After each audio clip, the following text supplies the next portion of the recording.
Bonjour chers élèves, dans cette séance, on va terminer le module 6 concernant la reproduction des animaux domestiques. Avant d'entamer cette séance, donc, il est préférable de donner quelques rappels sur la séance d'avance. On a vu avant quelques définitions concernant la reproduction, la puberté, l'anatomie de l'appareil génital de la vache, du taureau, du coq, de la poule. Et nous avons vu quelques particularités de la reproduction chez les ruminants. Le cycle sexuel de la vache, ovarien, oestrogien, et on a vu les mécanismes hormonaux de cycle sexuel. Aujourd'hui, on va voir les particularités chez les monogastriques cas de la poule. La puberté. Chez la poule, la puberté intervient entre 4 et 6 mois d'âge. L'accroissement de la durée d'éclairement depuis la naissance avance la maturité sexuelle, sa décroissance la retarde. L'ovulation est sous la dépendance de mécanismes hormonaux commandés par l'hypophyse dont l'activité est influencée par la variation de la durée d'éclairement. Fécondation. Comment ça se fait la fécondation chez les volailles? Les spermatozoïdes déposés par le coq dans le cloaque de la poule remontent l'oviducte où se réalise la fécondation de l'ovule arrivé à maturité. Cet ovule fécondé est le jaune d'œuf. Il possède un noyau qu'on appelle le germe. La formation de l'œuf. L'œuf est constitué de 4 principales parties: le jaune, vitellus, le blanc, l'albumine, les membranes coquillères et la coquille. On distingue 2 lieux de formation de l'œuf, l'ovaire et l'oviducte. Donc, c'est une particularité que possède la poule, c'est au niveau de l'ovaire, le jaune d'œuf est déjà formé. C'est à partir de l'oviducte, c'est au niveau de l'oviducte que l'œuf continue et termine sa formation, donc les membranes coquillères et la coquille. La formation de l'œuf. Donc, donc voilà le schéma qui nous montre les différentes étapes de formation de l'œuf chez la poule. Comme vous voyez là, donc c'est le cloaque, voilà, donc l'œuf est déjà formé là. Au niveau là, donc c'est l'oviducte, voilà l'oviducte, comme vous voyez, voilà les flèches, voilà, jusque là, voilà. Donc voilà, comme on a dit, une grappe d'ovaire, voilà, donc c'est l'ovaire. Voilà les spermatozoïdes que le coq a déposé au niveau du cloaque, au niveau là. Et voilà, donc, c'est au niveau là que la coquille termine sa formation. Voilà, donc ovule fécondé est égal à œuf. Voilà le blanc. Et finalement, il y a des membranes coquillères qui sont là. Les membranes coquillères, ils sont collés du blanc. Et bien voilà la coquille. Et donc c'est une figure qui nous montre les différentes étapes de formation de l'œuf chez la poule. Voilà ici, c'est un schéma qui est concret voilà l'œuf. C'est là. Il est déjà formé. Et ça, c'est l'oviducte. Oui. Et là, c'est le niveau de l'ovaire. C'est là.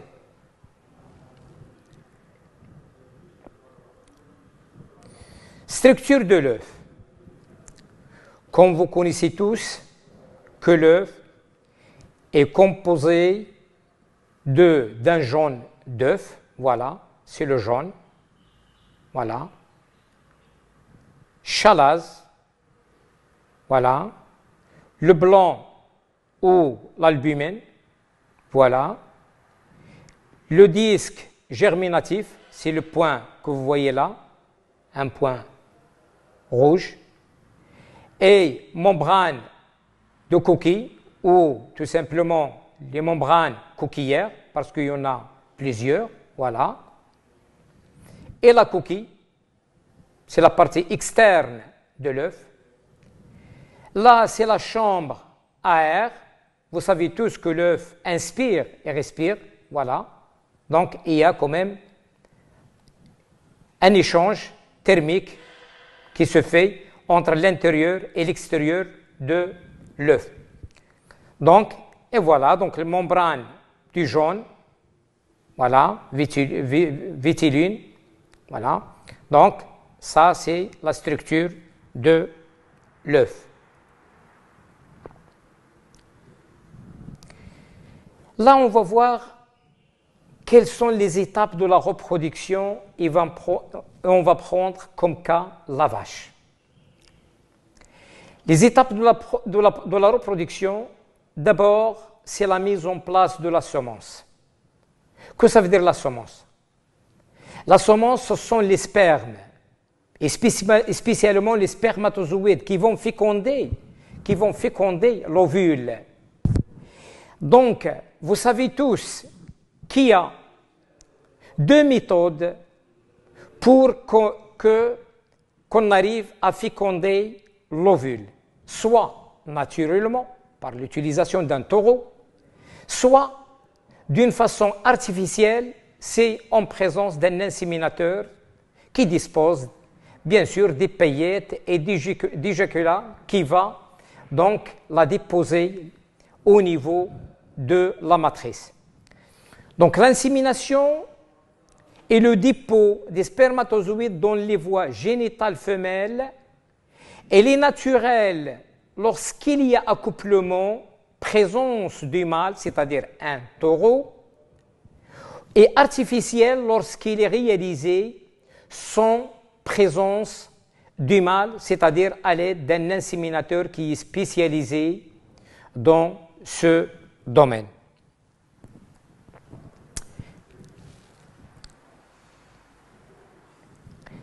Les principes de l'insémination artificielle.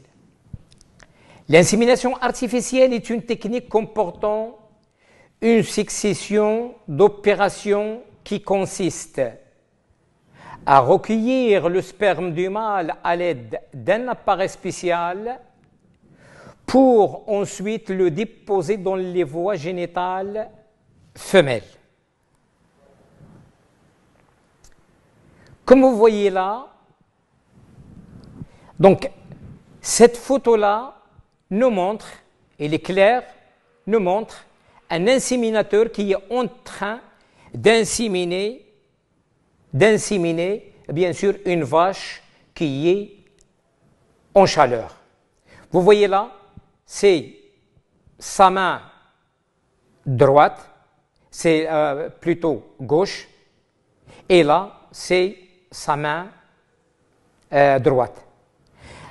Qu'est-ce qu'elle fait là? Elle porte des gants. Normalement, elle a pénétré sa main par voie rectale. Là, c'est le rectum. Il est clair. D'abord, on essaie d'évacuer, de vider le rectum. Voilà. Et après, une fois le rectum est bien vidé, l'inséminateur est laissé par ses doigts de prendre le col de l'utérus. C'est pour bien positionner le le pistolet. Donc voilà le pistolet. Voilà là, c'est le vagin. Donc le pistolet. Voilà, il y a écoulement des vulves. Voilà, si vous voyez là, donc il y a un écoulement de vulve. Voilà, pour faciliter la pénétration de pistolet. Voilà. Et par sa main droite, donc, il pénètre le pistolet, le bien positionné dans le col de l'utérus, et puis elle jette, elle dépose les spermatozoïdes au niveau de la matrice où va se réaliser la fécondation.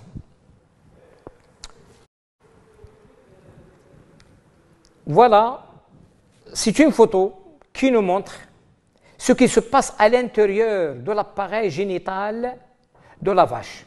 Voilà ici le vagin, voilà. Là, c'est le rectum, voilà. Voilà sa main gauche qu'on a vue tout à l'heure, voilà. Elle porte toujours des gants, voilà. Là, c'est le pistolet, voilà le pistolet, voilà le pistolet. Voilà le col de l'utérus.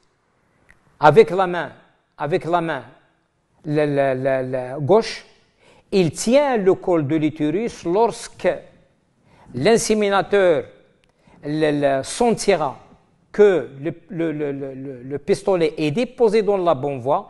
À ce moment-là, elle dépose, voyez là, donc, voyez les spermatozoïdes, elle les dépose dans le col de l'utérus où va se réaliser la fécondation et par la suite le développement et la formation du fœtus. Donc voilà, donc c'est l'oviducte et voilà l'ovaire.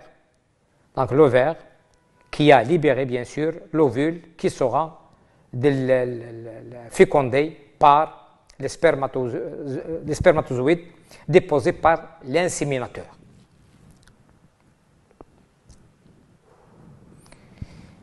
Quels sont les avantages de l'insémination artificielle? Les avantages de l'insémination artificielle sont nombreux. D'abord, c'est éviter la propagation des maladies sexuellement transmissibles. Mettre à la disposition de l'éleveur des mâles de valeur génétique élevée, parce que l'éleveur n'a pas les moyens d'acheter un géniteur de haute valeur génétique rien pour la reproduction. Parce que ça coûte cher et sur le plan économique, c'est un peu élevé. Économiser les frais relatifs à l'alimentation et à l'entretien des géniteurs. Voilà. Si vous disposez d'un géniteur, bien sûr, il faut bien l'entretenir et bien l'alimenter. Améliorer la productivité du troupeau qui se traduit par l'amélioration des revenus de l'éleveur. Et contrôler et diagnostiquer précocement les problèmes d'infertilité grâce au système de suivi individuel et permanent des femelles inséminées. Parce qu'une fois les femelles sont inséminées, l'inséminateur prendra en charge le suivi de ce lot, de ce troupeau d'animaux, à ce qu'elles s'assurent qu'elles sont tous pleines.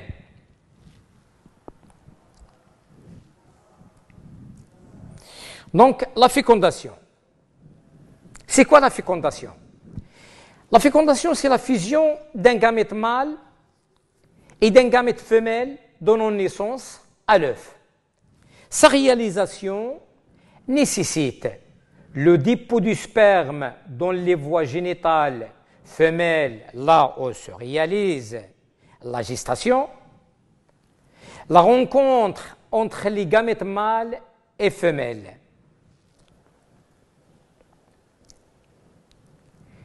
Une fois la vache est fécondée, donc, elle rentre en gestation. Donc, c'est quoi la gestation? La gestation correspond à la période de vie de la femelle qui s'écoule entre la fécondation et la mise bas. Qu'est-ce que ça veut dire la mise bas? on parle de la misba, ou de village chez les vaches, ou de l'agnelage chez les brebis. Donc, la misba, هي الولادة.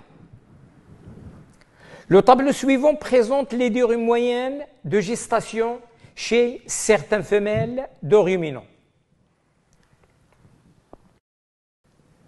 Voilà la durée moyenne de gestation de certaines femelles des ruminants, espèces vaches. La durée en jours, c'est environ 280 jours. C'est la durée en mois, c'est 9 mois, une semaine. Pour la brebis, c'est 150 jours et chez la chèvre, 150 jours. Au cours de la gestation, le cycle, donc c'est un notabiné, au cours de la gestation, le cycle sexuel de la femelle est interrompu. Ça veut dire quoi interrompu? Ça veut dire que les ovaires donc, sont maintenus au repos et il n'y a plus de libération et de sécrétion d'ovules. Voilà donc la misba. Donc on a la misba, il y a l'wilada. On parle. Ou اللي كنسميو parturition. La misba ou parturition correspond à l'ensemble des phénomènes mécaniques et physiologiques qui aboutissent à l'expulsion du ou des fœtus et de leurs annexes chez une femelle parvenant au terme de sa gestation. Elle se produit grâce aux contractions de l'utérus et des muscles abdominaux liés à des sécrétions hormonales. La parturition s'effectue en 3 phases. Phase préparatoire, au cours de laquelle la femelle présente les signes suivants. Gonflement de la mamelle, tuméfication de la vulve et écoulement d'un liquide visqueux blanc jaunâtre, relâchement des ligaments sacro-sciatiques. Donc pendant cette phase, l'éleveur doit préparer un local spécial pour que la vache vèle dans des conditions normales. Voilà. Dans cette figure-là, il nous montre clairement la phase préparatoire. Si vous voyez là, donc voilà la mamelle, elle est bien gonflée. Hein? Elle est bien gonflée. La vulve, vous voyez là, il y a un écoulement. Voilà, c'est un écoulement hein, d'un liquide visqueux. Voilà, c'est un signe que la vache est au terme de sa misba, en fin de gestation. Voilà, vous voyez, la vulve, elle est bien gonflée, hein? Tuméfication, il est tuméfié, voilà. Et bien sûr, les ligaments, hein? Relâchement des ligaments sacro-sciatiques. Donc, c'est clair. La deuxième phase, c'est la phase de dilatation. La phase de dilatation est caractérisée par la dilatation du col de l'utérus. يعني que ça veut dire dilater بمعنى تمدد بمعنى كيتفتح. Voilà. Donc le col de l'utérus et l'apparition des poches des os, d'abord la langue thyroïde, puis l'amnios. Voilà, donc voilà une femelle au terme et au début de phase de dilatation, sortie de la première, voilà, donc voilà, sortie de la première poche des os, voilà. La deuxième, c'est la phase de dilatation fin, sortie de la deuxième poche des os, vous voyez, en quantité, sont plus importants.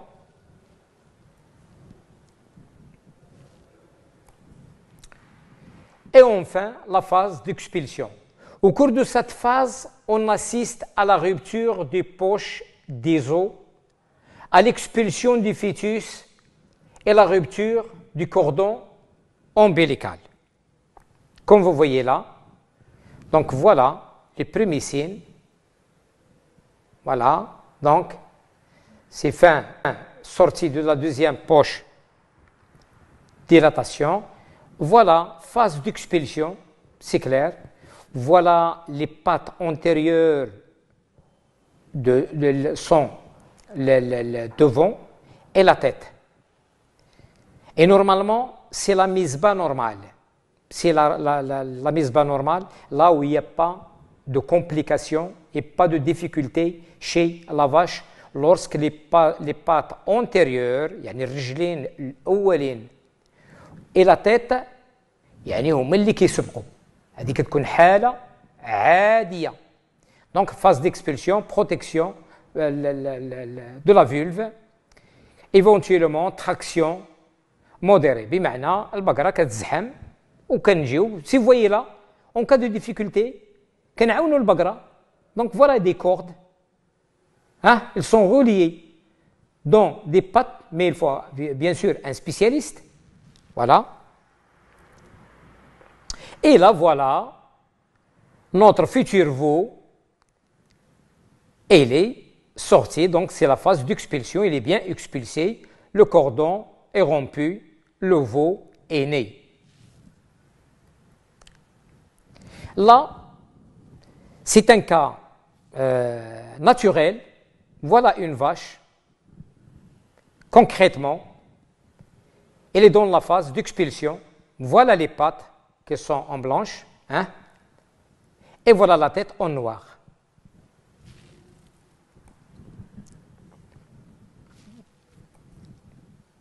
Et bien voilà ici. Donc il y a un spécialiste qui aide la vache à véler. Voilà, donc il tient les pattes antérieures. Voilà, par ses mains.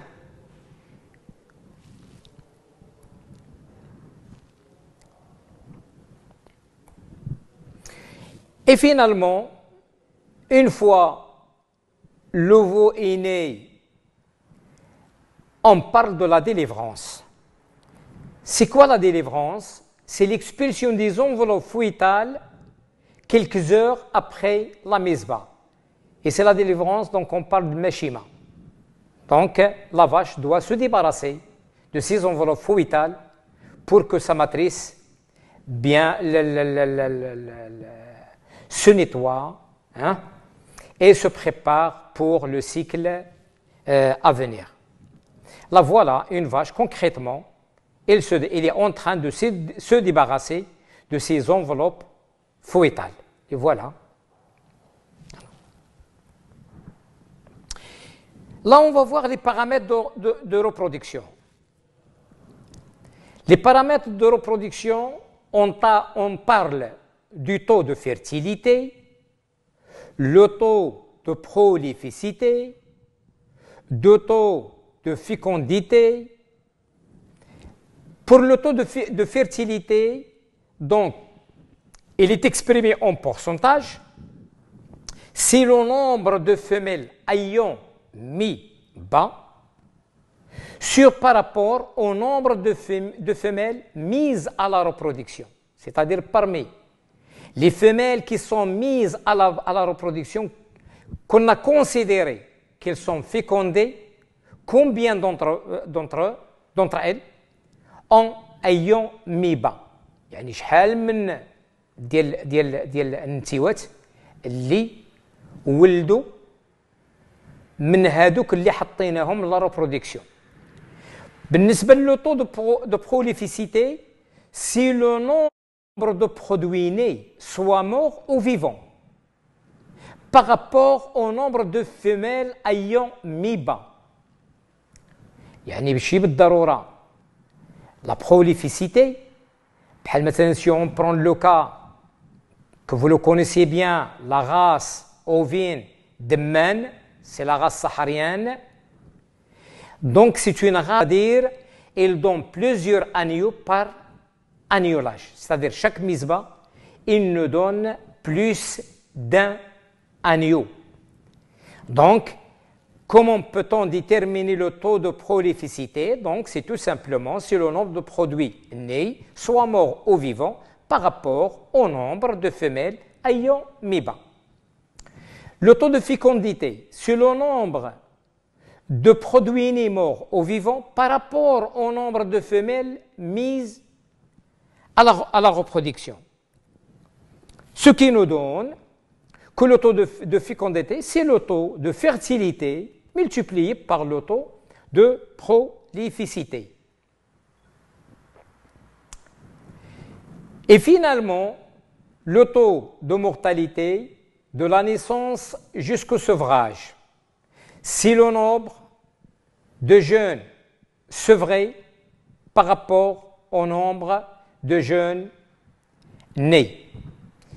Donc, merci de votre attention et à la prochaine séance au module nouveau, Inch'Allah. Au revoir.